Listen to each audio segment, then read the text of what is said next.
Muy buenas noches, una vez más, bienvenido a estas historias del Sabaneque, el programa de Saguavisión que dedica su tiempo especialmente a conocer del pasado histórico de Sagua la Grande, una tierra que antaño llegara a convertirse en una de las más prósperas y ricas de todo el país. Caminamos por estas calles para conocer cómo crecieron y evolucionaron las esquinas, los edificios, para conocer el lugar exacto donde nacieron hombres y mujeres que llegaron a trascender las fronteras de su tiempo y de la ciudad para convertirse en personalidades de renombre no solo a nivel nacional sino también internacional. Evidentemente la Villa de la Purísima Concepción de Sagua la Grande se ganó un lugar importante en la historia patria y por ese motivo es un deber y un honor para todos nosotros ir al encuentro de esos hechos de tan gloriosa historia. Estas son las historias del Sabaneque que ya comienzan. Acompáñenos hasta el final.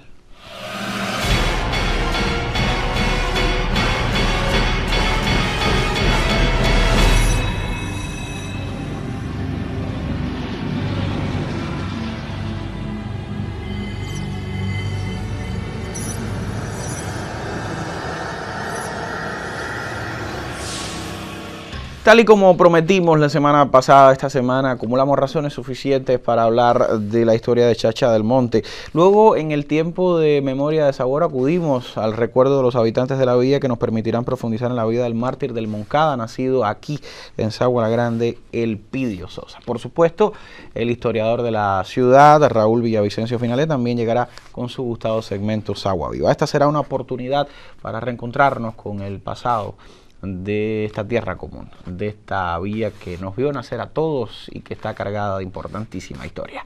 Quédese con nosotros, pero quédese hasta el final.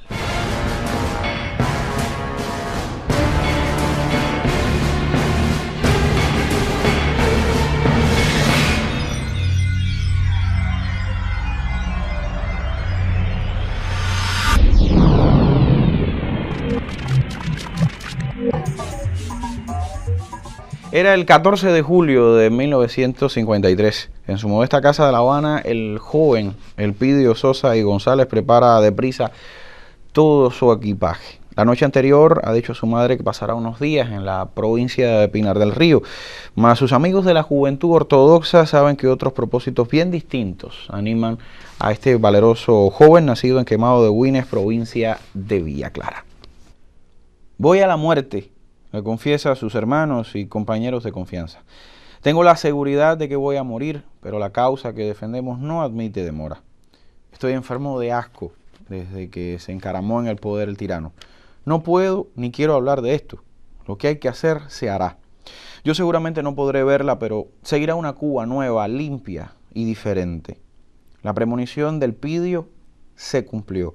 Fue uno de los heroicos mártires del asalto al cuartel Moncada. Nació en la finca Angelita, perteneciente al actual municipio de Quemado de Güines, el 4 de marzo de 1929. Era una época difícil para la juventud cubana. Las perentorias necesidades de la familia lo obligaron a emigrar hacia La Habana.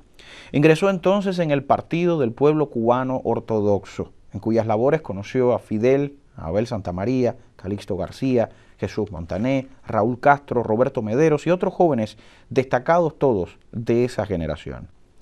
Elpidio trabajó con Fidel en la formación de los grupos que hacen sus prácticas de tiro en la universidad y otros sitios.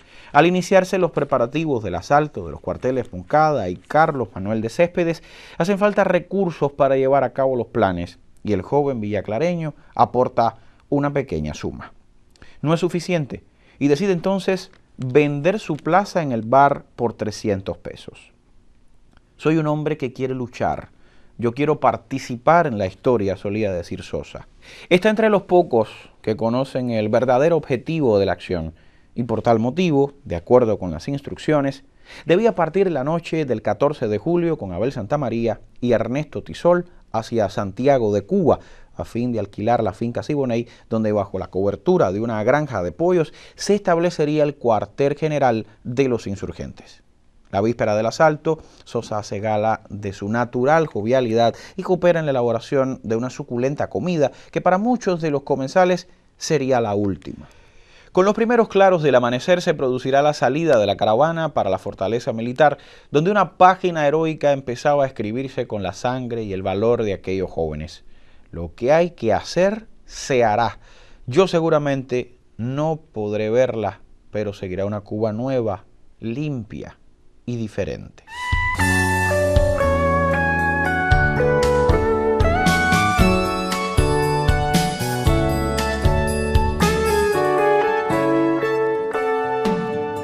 Elvira del Monte y la Mar, conocida en su época y más cariñosamente como Chacha del Monte, no es agüera, pero su trayectoria como heroína de la estirpe de Mariana Grajales se ganó muy merecidamente el cariño de esta localidad. Por eso son muchas las razones que tenemos en esta ocasión para conocer cuánto hizo esta valerosa mujer por Sagua la Grande y por los agüeros que lucharon en la etapa de la Guerra de Independencia. Hoy las historias del Sabaneque se acercan a la vida y obra revolucionaria de Chacha del Monte.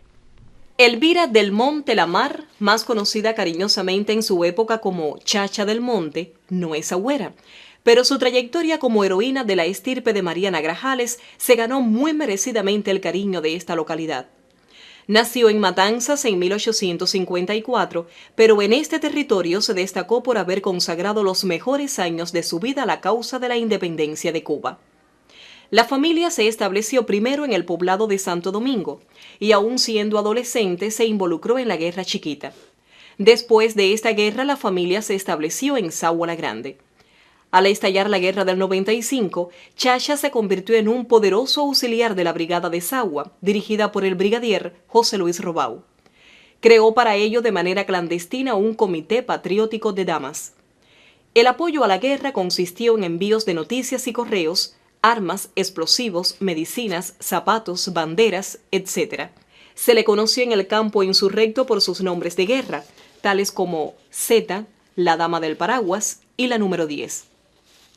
El propio general José Luis Robau le agradeció en una carta escrita a fines de la guerra todos los servicios que había prestado a la causa independentista. Después de la guerra se le responsabilizó con el archivo municipal hasta 1920, en que se trasladó para La Habana, donde fallece a los 74 años el 20 de febrero de 1928. El 20 de mayo de 1944, la Escuela Superior de Varones le rindió un merecido homenaje colocando una tarja de mármol al frente de su casa, donde aún permanece.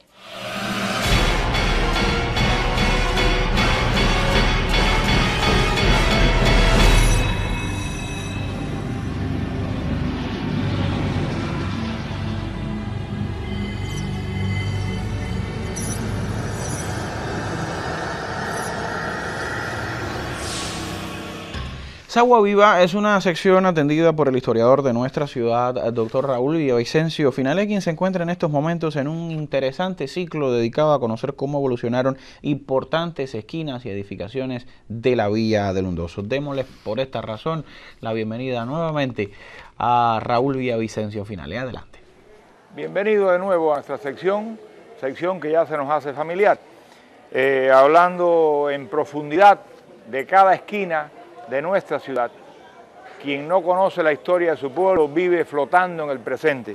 Por lo tanto, nosotros vamos hoy a trasladarnos un poco más acá de la esquina del viernes anterior y hoy estamos en Solí y Maceo, hablando de la rica historia de esta calle que también tuvo una importancia comercial muy grande desde el fines del siglo XIX y todo el siglo XX. Allí, en la esquina donde existe hoy un centro de elaboración, edificio que existe desde 1876, por cuanto aún en los guardacantones de las puertas está la fecha. Un edificio del mismo siglo XIX que lo tenemos de recuerdo ahí todavía.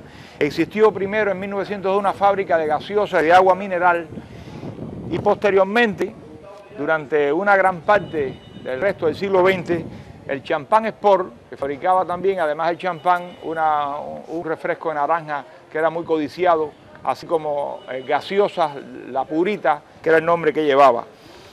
Un poco más adelante existió una peluquería, a mediados de la cuadra, Sagua Sport, fábrica de tabacos, que no llegó a mediados del siglo XX, que el museo conserva las cajas de los tabacos de esa época. Un dentista y bueno, después la farmacia, pero también estuvo la farmacia que ya hemos hablado en el viernes anterior, muy antigua, que llega hasta nuestros días como edificio del siglo XIX también. Después conocimos la Óptica López, una ferretería y la llamada Tecla, que reparaba máquinas de escribir. Evolucionó así hasta los tiempos en que ya el edificio está muy desgastado, el viejo edificio La Tecla. Aquí, a mi derecha, también un edificio que va a tener otra historia importante. A principios del siglo XX era una tienda de tejido y artículos general dedicada a la venta de un sinnúmero de artículos de uso de familiar, que se llamaba American Bazaar. Tenía una sola planta. Después evolucionó hacia el Cañonazo, que se le conoció también como el Cañonazo, y por último, un local destinado a la venta de muebles, la Casa Majide, y durante la Revolución, al principio, fue la PNR, que tuvo su parqueo acá en este edificio que se había desplomado del siglo XIX y siglo XX, un edificio muy antiguo, que había sido una sociedad primero conocida como Santana a principios del siglo XX, después fue iglesia presbiteriana hasta su desplome, como edificio muy viejo, y utilizado como parqueo de la Policía Nacional Revolucionaria que estaba acá. Ahora, ¿qué nos queda? La otra esquina. En la otra esquina existió una ferretería en el siglo XIX de una sola planta, de Muñoz, González y compañía, que existió hasta los años 20 en que se hace ese edificio y se instala en la planta baja una bodega, que aún existe como bodega.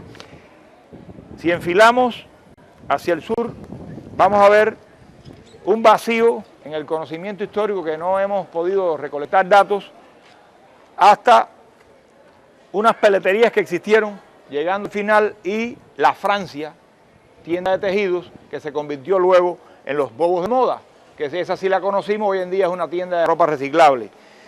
Pero al lado acá de los Bobos de Moda existió la funeraria San Rafael, la sastrería del conocido sastre Gillo, muy conocido en el pueblo, muy querido, y la casa de Mario Rodríguez Alemán, que desconocemos el uso que tuvo anterior a haber nacido allí el ilustre crítico de cine. Como pueden ver, esa es la rica historia de este pequeño pedazo de Sagua Grande.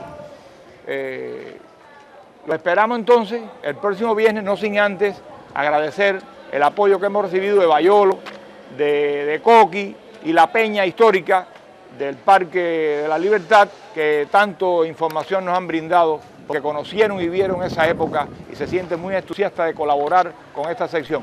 Los espero entonces el próximo viernes.